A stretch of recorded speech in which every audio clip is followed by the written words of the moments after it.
Good morning. All right, I've got a very difficult topic today.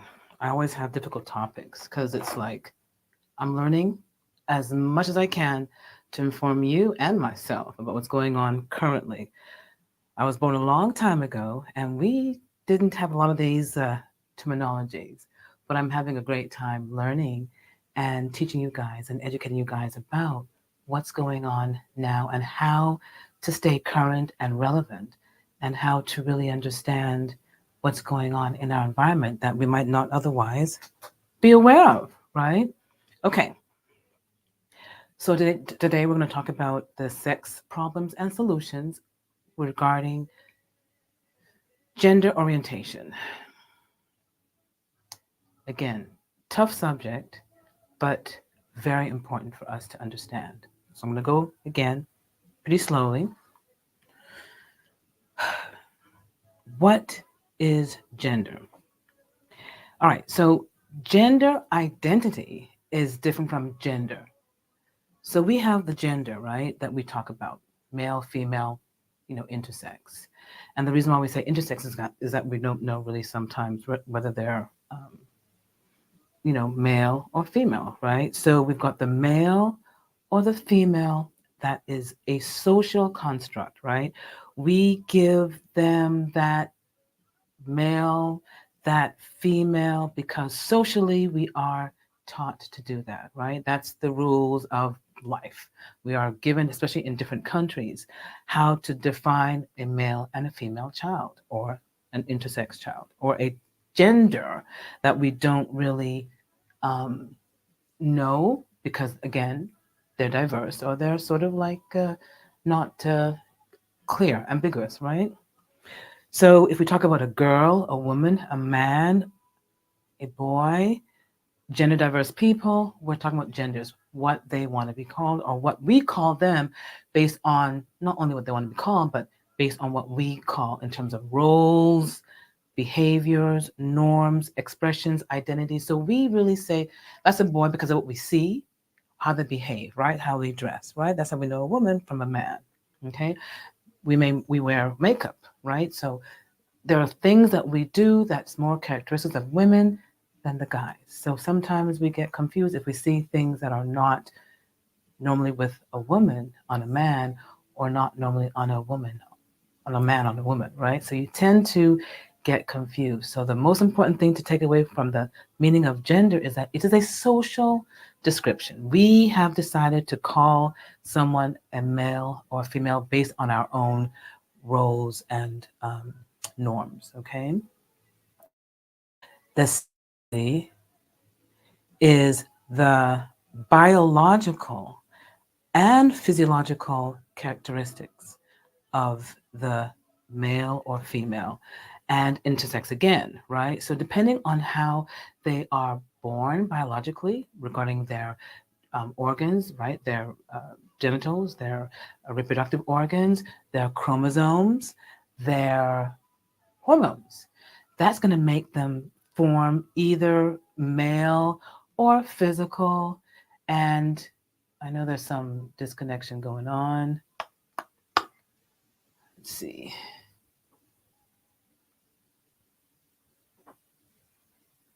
Are we going?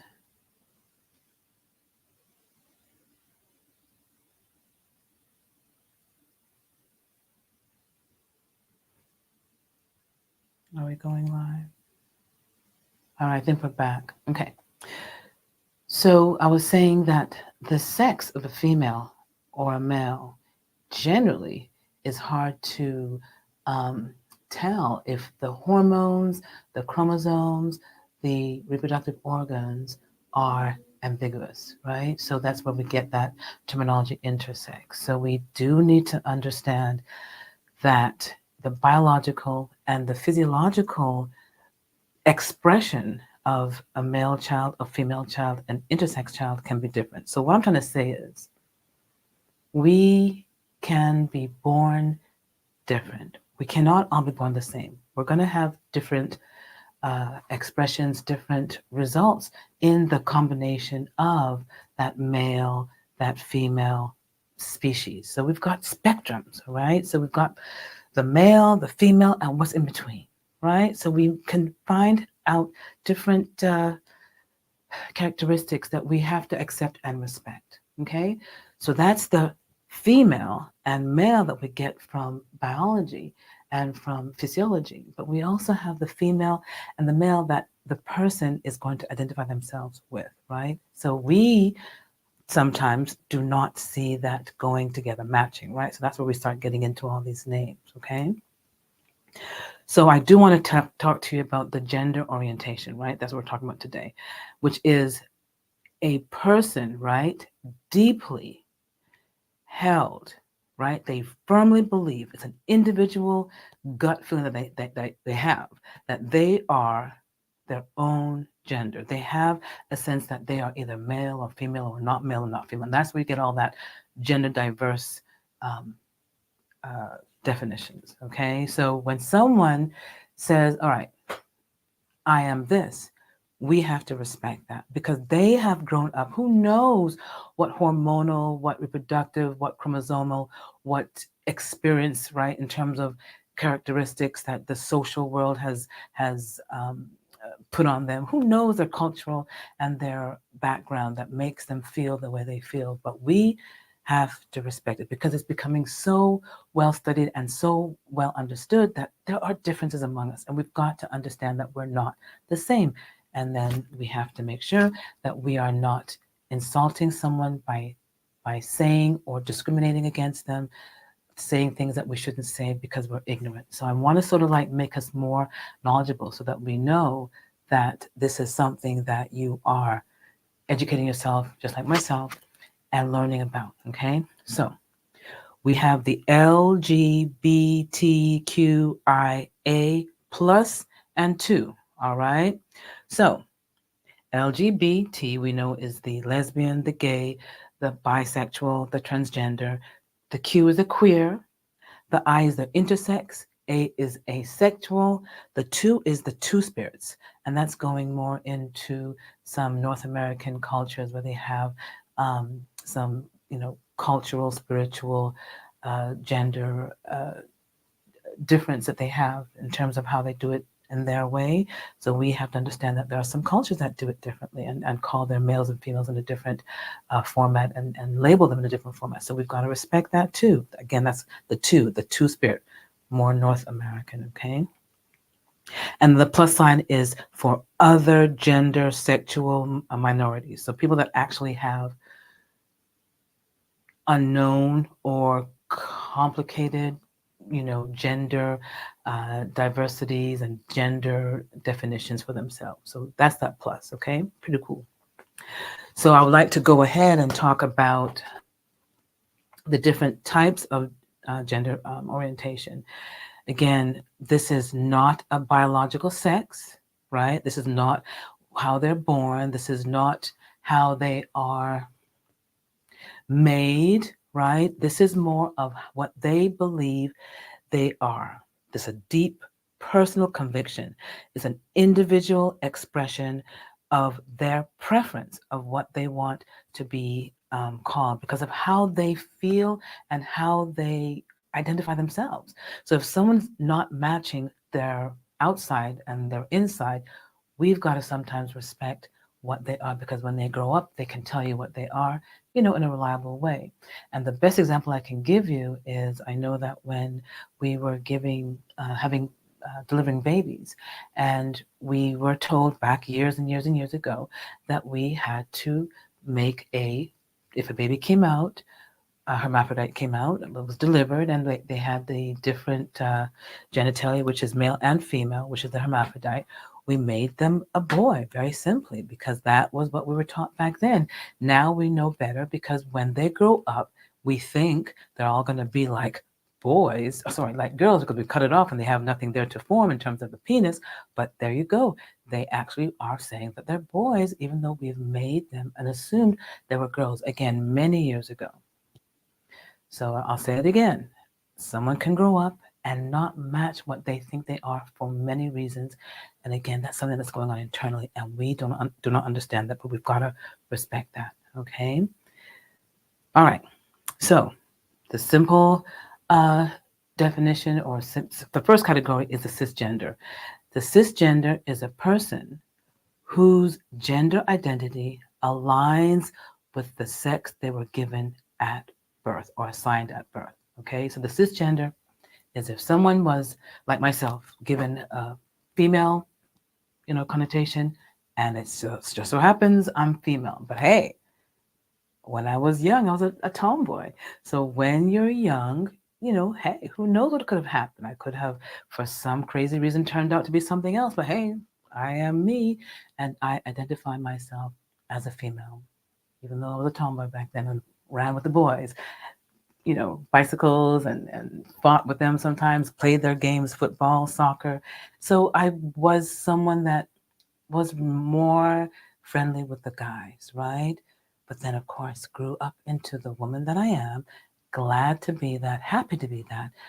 But there are people that do not grow up like that. So again, we've got to respect that, okay? And again, it's going on internally. We don't know. So we want to make sure that we respect people that are out there and actually having that tough time defining who they are. And when they do, we want to respect that, okay? So again, the cisgender is the person that identifies with what they are and it matches what they are feeling, okay? The transgender identifies with a different sex, right, from what they were given at birth, right? So that's where you hear about the man that says he feels he's a woman, or a woman that feels she's a man, and then they become what we call transgender, okay? Then we have the gender queer. The genderqueer or the non-binary is the individual who doesn't identify themselves exclusively as male or female. So they may say, I am this or I am that. They just identify themselves outside of the male and female category. They just feel they're something else.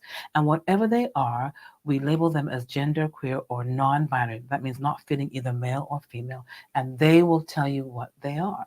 So that's what we call gender queer. Gender fluid is when someone can move from one gender to the other depending on that particular time in their life. So they change over time. They're one thing and then they become another one. That's called gender fluid, changing from male to female or something in between over their lifetime. Okay? And the identity is different each time in their life. So they go through these different changes. That's gender fluid. Agender are people that do not identify with any gender at all. Agender, okay? Reminds me of asexual and aromantic. They feel that they lack a gender. They just don't feel like they belong, okay? Bigender is an individual that identifies with two genders at different times or at the same time. They feel that they're two different genders. They can do that, bounce between them and that be that one time or the other, or at the same time, they just know that there are two genders and they can be one or the other anytime in their life. So that's the bigender, okay? The gender questioning is the individual that's guessing and not sure. They're just like, I'm not really sure what I am, but I want to be something, but I don't know what it is. So they're questioning their own gender and they're like, I don't know. I'm not worried about it. I'm just going to call myself, gender questioning, which is when people feel that they are not who they want to be and they just decide and probably going to wait for the future where they're going to figure out who they are. But then again, they may not figure out who they are. They're still people that we got to respect, and they're called gender questioning.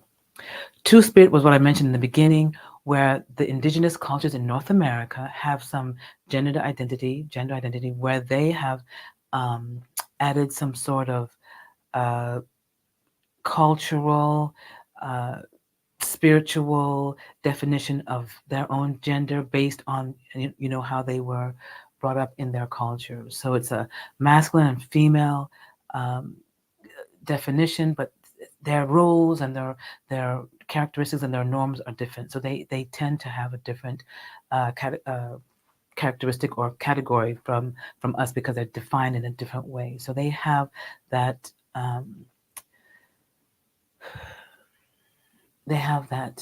flexibility to be what they are based on their culture. So it's not what we in the Western world would call it or when I say Western world, maybe South or Central, West, East. We would be more conventional while they have their own cultural and spiritual definitions of what gender is going to be. Okay, that's called two spirit, and that's where that two comes in with the LGBTQIA plus, and then the two. Okay, demigender, right? One of my favorite words, demi.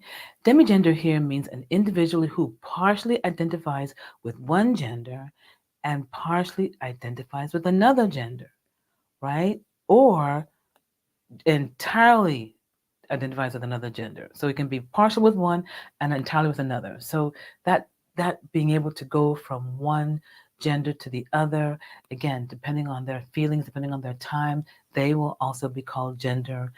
That demigender, because they're partially feeling it, they're not wholly feeling it, they're not all the way there.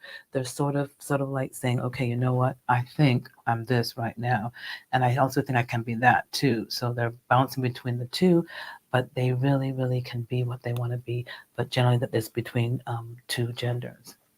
Androgynous, that those are people that have the combination of the male and the female qualities. Okay, so if you see someone that has both male and female qualities, or feels they have both male and female qualities, and they tell you that they're androgynous, respect that again.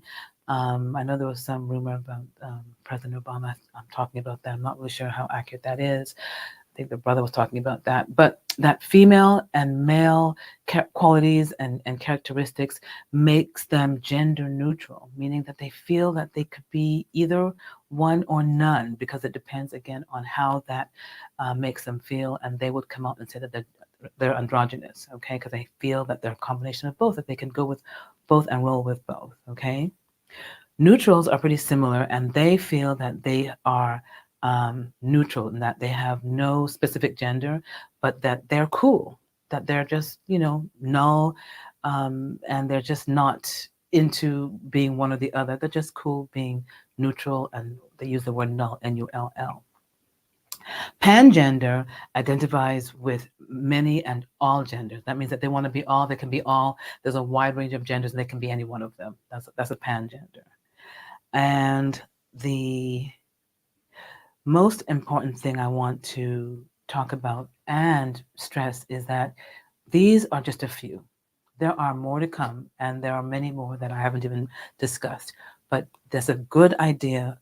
This is a good idea, a good compilation of genders that are gender identities, not gender that we know in the old-fashioned colloquial way, or sex that we know in the old-fashioned or colloquial way. Remember, the sex is more of how they are born, with physiology and biology involved, while gender is what the society has deemed what's going to be a male and what's going to be a female, right? So remember, these are things that are loosely defined, because they could be different when the child grows up, or how the child feels. And then with gender diversity or gender identity or gender orientation, these are people that have a deeply held, deeply personal, individual feeling of what they are. And what can we do but support, respect, and love them? Okay? All right. Not an easy topic for me, but I hope you got some information, and I'll see you tomorrow. Okay? Take care. Bye.